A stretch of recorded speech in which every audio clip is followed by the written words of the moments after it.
Então hoje a gente vai fazer review de Hard News, de uma notícia que saiu. E como a gente fez a review completa e foi uma das séries que a gente mais detestou nos últimos anos, nós viemos falar aqui de Rings of Power, Os Anéis do Poder, Senhor dos Anéis. Os Anéis do Poder sem Anéis do Poder. Que é da Amazon Prime, saiu no final do ano passado.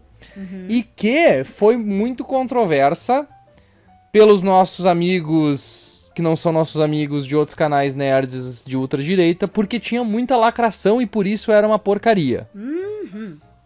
E o que a gente defendeu o tempo todo era que a série sim era ruim, não tinha nada a ver com a lacração, tinha outros problemas muito maiores. E esse é um dos pontos que a gente sempre defende quando a gente fala desse tipo de série. Então, hoje a gente veio falar aqui pra vocês essa notícia que saiu essa semana, porque assim, os dados da Amazon Prime, eles não são muito transparentes, estatísticas, tem estatísticas boas, eles são dados meio vagos. 1 bilhão de pessoas assistiu, não foi isso que eles disseram, tá? Mas vamos supor, 1 bilhão de pessoas assistiu o primeiro episódio de Senhor dos Anéis, Anéis do Poder, logo, muito bom, perfeito. Excelente, vamos renovar. Sim. O que a gente falou durante todas as reviews foi, tá, tudo bem, os 2 primeiros episódios, eles realmente, as pessoas não sabiam o que esperar, foi uma experiência diferente. O segundo já tinha alguns problemas, mas o primeiro compensou, era bom o primeiro, então a gente não deu muita bola pra isso. Sim. O segundo começou a aparecer os problemas. E a partir dali tu vê que é a Amazon tentando se defender das acusações, utilizando como escudo uma ideia de que era por causa da diversidade na série deles que tava tendo esse hate todo dos fãs. Teve gente, mas não era a maioria. Era que nem os caça-fantasmas feminino lá. É verdade, os caça-fantasmas que eles usaram a narrativa de que era porque era de mulheres pra dizer que é por isso que as pessoas não estavam gostando, por isso que as pessoas estavam fazendo reviews negativas. Review e não bombs, né? Por causa da qualidade do filme, que não era um filme bom, pelo amor de Deus. A gente perde 2 vezes nessa, né? Porque no momento que uma série que é ruim usa representatividade como escudo pra se defender das críticas ruins, aí aumenta a ideia da lacração. Exatamente. E aí esses canais que vão lá e dizem, não, é a lacração que está destruindo a série, eles vão lá e ganham mais subsídio pra dizer esse tipo de coisa. Porque daí os produtores vão lá e se queimam junto com a história e botam e fodem tudo pra todo mundo. Que não foi o caso de The Last of Us, que a gente não gostou da série, porém a série teve uma popularidade muito grande. Ela encerrou como um recorde de visualizações pra HBO Max, mostrando que o problema das pessoas... As pessoas não tiveram problema no público em geral com a questão da representatividade, né, do casal gay, dos personagens gays, dos personagens negros, enfim, qualquer coisa dessas aí. O caso de Rings of Power é o caso de uma série que é ruim. Então vamos lá, vamos ler a notícia porque a gente nem começou a ler ainda. Mas assim, apenas 37% dos estadunidenses... Dos assinantes, né? Dos assinantes, né, da Amazon, finalizaram a série, a primeira temporada da série. E é uma coisa que tu vê, porque tu vê que os episódios que tem reviews no Rotten Tomatoes é 1 e o 2, e os outros tem, tipo, 15 reviews, 20 reviews. E os 2 primeiros tem, tipo, 300 reviews. Então tu vê que, tipo, realmente até os críticos pararam de assistir e fazer review da série continuamente. Foi na mesma época de House of the Dragon, então você só pode fazer de uma, tu vai fazer de qual? Tu acaba fazendo daquela que é boa, né, por um acaso. Então, isso aconteceu porque, né, eles falaram lá logo que ela estreou, que ela quebrou todos os recordes de streaming. Foram 25 milhões de pessoas que assistiram ela de primeira vez. Isso eu não duvido, que foi um recorde de streaming. Eu também não. Isso eu não duvido. Principalmente nos primeiros episódios, né? E consideraram que ele seria o maior show que a Amazon já produziu. O maior show original que a Amazon já produziu. Afirmando que mais de 100 milhões de pessoas teriam visto a série. Só que uma matéria produzida, um repórter produzido pelo Hollywood Reporter mostrou que não, que apenas 37% acabaram finalizando. Os números não foram divulgados pela Amazon diretamente, porque ela não ia fazer isso pra se queimar sozinha. Mas tu nota que a Amazon sentiu que reduziu o orçamento pra segunda temporada, muita gente já caiu fora da segunda temporada, como o tio Benjen. Ele não vai estar na segunda temporada, como aquele orc lá. Ah, tá. Eu tava até tentando lembrar quem era o tio Benjen. Tem tanto personagem que eu não lembrava mais quem ele era. E foram de fontes da própria Amazon que vazaram isso pro Hollywood Reporter. Mundialmente a série foi um pouquinho melhor, tá? E normalmente tende a ser assim, tá? Porque O público americano leva muito a crítica a sério, assim, então quando eles não gostam, eles são bem chatos, eles dropam mesmo. E mundialmente foi 45%. Ainda assim, menos que a metade. E isso é um número importante de se ter em mente, porque pra Amazon, eles teriam dito anteriormente, esses fãs teriam dito pra eles, que 50% seria um número considerado não sólido, mas não espetacular, mas pelo menos bom, pra um original da série. 37% é um número alarmante. Então temos um grande problema aí pra ser resolvido, porque a série não custou barato, ela custou quase $500 milhão. Na época, teve um monte de coisas dizendo, não, a série vai custar $1 bilhão, a série custou $1 bilhão, botaram $1 bilhão, depois foi reduzindo, 900 milhões, não, 500 milhões, e foram reduzindo. Então, o valor final, o budget da série foi 465 milhões, que tu não vê na tela. Diga-se de passagem, né? Vamos ver o que mais tem a dizer. O show ainda conseguiu ficar nos top 15 do agregador de como é que é o nome? De audiência, que é o Nielsen, né? Que consegue fazer essas listas assim. O que também não é uma coisa boa, né? Chegou a conseguir algumas indicações ao Globo de Ouro, porém, não as categorias principais. Apenas categorias técnicas. E, no final das contas, quem levou foi House of the Dragon. Que com um orçamento bem mais enxuto, né? Que com uma protagonista loira foi muito melhor. Com uma protagonista loira. Esse é interessante, né? São duas protagonistas mulheres e Nossa, olha, House of the Dragon acabou sendo muito mais interessante. Porque tá parecendo aquela cena horrível de Barry aí embaixo. Antes tava passando Succession. Eu vou tirar então pra parar de cuidar.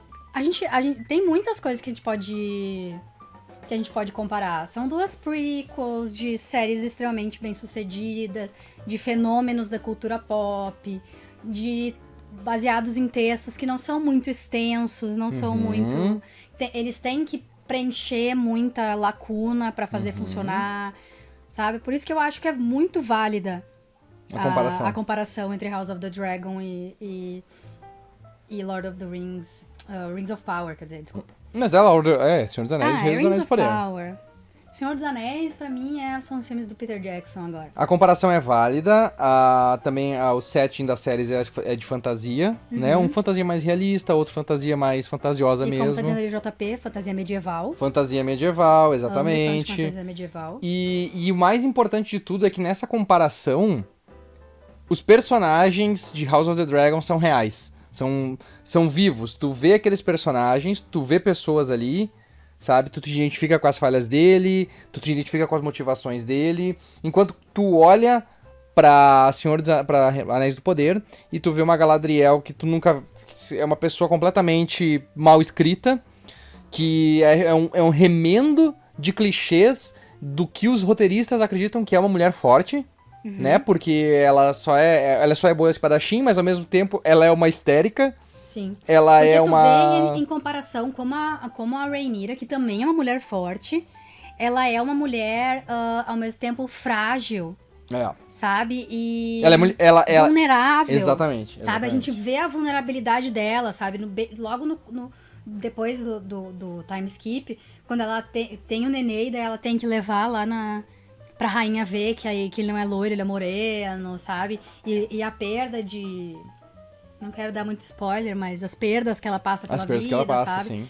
A Galadriel, a gente não vê isso. Apesar dela ter o filho morto, dela achar que o marido dela tá morto, a gente nunca vê vulnerabilidade nela. Porque eles acham que ser forte é ser irredutível, sabe? É ser poker face, sabe? Stone face, sabe? Sério, o tempo todo, forte o tempo todo. Sendo que a Galadriel dos filmes, ela se mostra vulnerável. Naquele momento que ela vê que ela é tentada pelo Um Anel, e e ela se transforma, e daqui a pouco ela... Mas eu não posso pegar isso aí, eu não quero pegar isso aí. Então tu vê ela também, essa face dela. E isso ali a gente não tem. A gente tem ela sendo uma burra, porque ela confia num cara que ela conheceu numa jangada, e ela automaticamente assume que ele é uma pessoa boa e que ele... E quase tem um caso com ele. E aí ele se torna o Red Pill no final das contas, né? Então Sauron, Red Pill, que foi uma das coisas mais patéticas que a gente pôde ver. Porém, a crítica à série usar representatividade como escudo também vale pro outro lado. Porque toda vez que algum idiota vai lá e diz que a série é ruim porque ela é lacradora, ele perde a razão de poder criticar a série, porque ele fica apontando esses pontos que não tem absolutamente nada a ver com a qualidade da série. Exato. E aí quando ele vai lá e critica a série, ninguém ouve ele porque o pessoal desconsidera porque ele foi um cuzão e ficou falando de lacração em vez de falar dos problemas da série. Então, da mesma forma como a série faz isso errado, em ficar usando representatividade pra se defender dos ataques, o idiota que vai lá e critica e diz que é por causa da lacração também perde toda a razão e acaba se anulando. Esses dois polos acabam se anulando. E aí, por que a gente fala isso? Porque é importante criticar essas séries e falar mal delas daquilo que elas realmente são ruins. Roteiro ruim, no caso de Rings of Power, é um roteiro fraco, personagens mal escritos, é uma história que vai de lugar nenhum pra lugar nenhum, sabe? Tipo, personagens demais, tem plots nossa, demais, meu Deus. tem settings demais. Talvez se tivesse cortado umas 2 plotlines ali, talvez teriam conseguido aproveitar isso melhor. Escrito melhor os personagens, sabe? Desenvolvido melhor, dado mais tempo pra coisa respirar, sabe? Começa então com essa questão dos personagens. Eles inventaram tanto plot nada a ver no meio, no menor, e inseriram no menor que eles não precisavam ter inserido nessa temporada. Sabe? Tipo, foca. A gente não precisava descobrir quem o Sauron era nessa temporada. Também não. Ou melhor, já mostra o Sauron. Sabe? Mostra ele indo lá, porque a gente sabe que ele vai fazer isso. Então mostra, não fica fazendo um mistério de quem é o Sauron.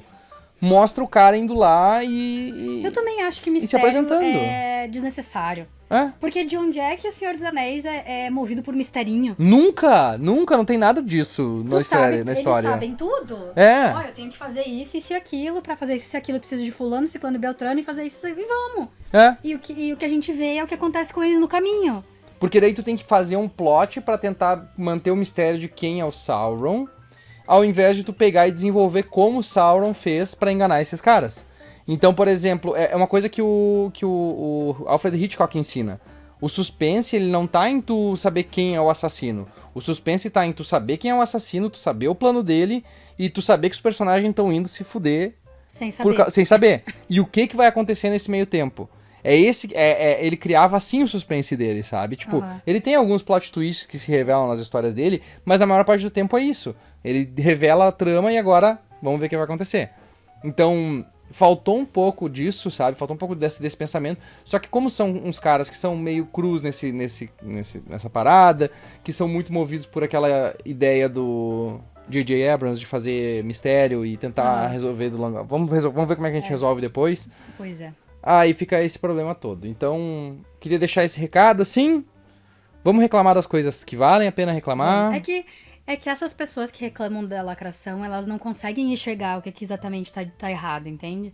Porque a única coisa que incomoda elas é a presença feminina, é a presença homossexual, é a presença negra, é a presença parda, entende? É isso que incomoda eles. Não é um roteiro mal escrito, personagem mal desenvolvido, sabe? Muitos plots que não vão a lugar nenhum, um monte de MacGuffin desnecessário. Não é isso que incomoda eles. E o que faz as pessoas desistirem de ver a série, principalmente, também não é isso. Não é, porque o personagem elfo é negro e porque... Não é isso que fez as pessoas desistirem, porque as pessoas sabiam, as pessoas tinham visto já no trailer que isso ia acontecer. E elas iam cagar se fosse uma série boa. Elas iam continuar assistindo e iam assistir e ia ser massa. A Galadriel ser foda, todo mundo sabe que a Galadriel é foda, então ninguém ia dar bola pra isso também. Porque ela é, da forma como ela foi escrita, que foi ofensivo, porque foi ruim. Então, essas pessoas que droparam por outros motivos que não a suposta lacração. Porque essas pessoas que não entendem nada do material original ou nada do Senhor dos Anéis como um todo, entendem. Eles preferem só regurgitar aquelas opiniões cagadas deles, assim. Dog Whistle atrás de Dog Whistle. O Erondir não vai estar mais. O Erondir é o orc lá, né? Não? Não é. O Erondir é qual? É o Elfo Negro? É o Erondir, é o Elfo Negro. Tá, é o Erondir. Tá certo. Eu não lembro mais. Eu só lembro do... A única coisa boa daquela série foi o Elrond. E até ele ficou meio chatinho no final. Então é isso. Porque ele foi envolvido naquele plot idiota do Mithril e dos elfos morrendo. Entende? Aquele plot ali, meu Deus do céu. Não precisava aquilo ali. Vamos ver. Salk também disse que Rings of Power foi um sucesso na história dizendo que o desejo de pintar um show como menos de um sucesso não reflete as conversas que estamos tendo internamente. Tá, eles responderam, né, a questão, né? Ela também... Isso aqui é a produtora responsável por ter feito o negócio, porque ela tá com o pescoço na linha. Aparentemente, pelo que eles estão dizendo, né, eles disseram nessa matéria, ela pode até ser tirada da parte de séries originais da Amazon. Mas ela tá defendendo que foi um sucesso e uma ótima primeira temporada, né? Olha, eu não diria que só porque teve audiência a série foi um sucesso, mas tudo bem. E Cada um mede o sucesso do jeito que prefere. Pra eles é isso, né? Mas enfim. Tá lá House of the Dragon, vai voltar com mais 2 temporadas, estamos animadíssimos pra ver elas. Uma de 8 episódios da temporada. Né? Animadíssimos.